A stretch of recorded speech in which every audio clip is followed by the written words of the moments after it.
Hi guys, good evening, and welcome back once again to the EdWord. I'm your host, Eddie, and in tonight's video, I'll be giving you my thoughts and overall reaction to the incredible episode. That was the 5th episode of Lovecraft Country. Oh my god. Wowza. That was so fucking good.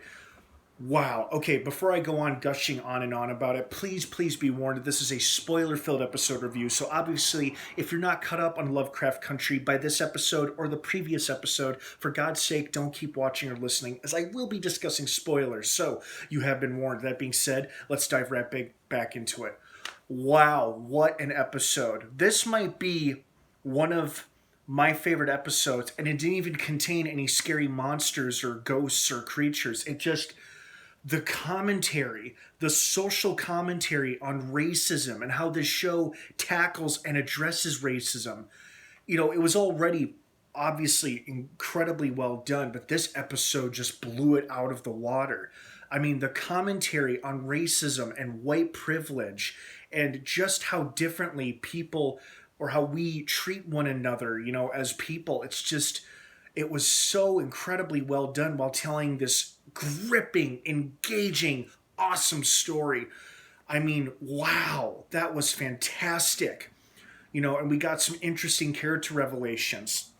So it was hinted that Montrose was gay. This episode confirmed that. Cool. Good for him. Although it might be a little very dangerous for him moving forward, because as this show obviously has demonstrated, it's dangerous to be black on this show. Well, it was dangerous to be black in the 1950s anyway. But to be a gay black man during the 1950s, you know, that is going to rub a lot of people the wrong way. So hopefully he can keep this, you know, close to his chest. But it was interesting to get some backstory revealed with him and the other guy as well, who was a regular drag star. Cool. But wow. But you know, that was a cool secondary storyline. But the main storyline of like Ruby, and it's like how she deals with like making a deal with the devil, and then it's like her experiencing and witnessing not only white privilege but life as a white woman, and then still being exposed to the ugliness that is racism and hatred and racial stereotypes as a white woman, and how it resonates with her and sits with her, and then how she goes through these like grotesque literal transformations. I mean, wow. This show, this episode did such an amazing job, I think, with how it comments and deals with racism while giving us a fascinating storyline. Also, speaking of shocking reveals, did it show that police chief, when he took his shirt off, that he had the torso of a black person? Like, and his head was stitched on? Like some Frankenstein shit was going on? What the fuck up was that? And then why did Atticus freak out at the end? And who did he call when he said, "How did you know," when he deciphered the word die? What's that about? That was a little unclear. And why was there a guy with his tongue or throat slit in the police captain's closet that Ruby unfortunately had to hide next to when she was placing that little device thing for William? And that was a shocking reveal too. So what I think that means is that William is recovering from the attempt that was made on his life by the police captain, as Christina stated earlier in the episode, and that's why she was posing as him. So I do believe they are still two separate people. Just in this instance, the William that was in Chicago was never there. It was Christina disguised as him this whole time.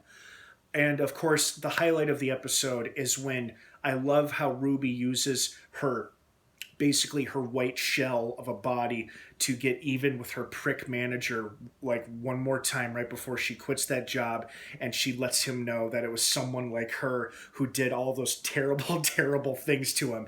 But it couldn't happen to know anyone more deserving than that. I mean, the guy was very condescending and was obviously a racist and a sexist for that matter. So it was really fitting and very, very satisfying to watch Ruby do what she did to him. You know, as graphic and as violent as it was, that was fucking awesome, and it's why I love this show. It's kind of like a revenge fantasy fulfilled, so to speak. Like if you could go back in time and do terrible, terrible things to these hideous, hideous racists, these are the kind of things you would do to them.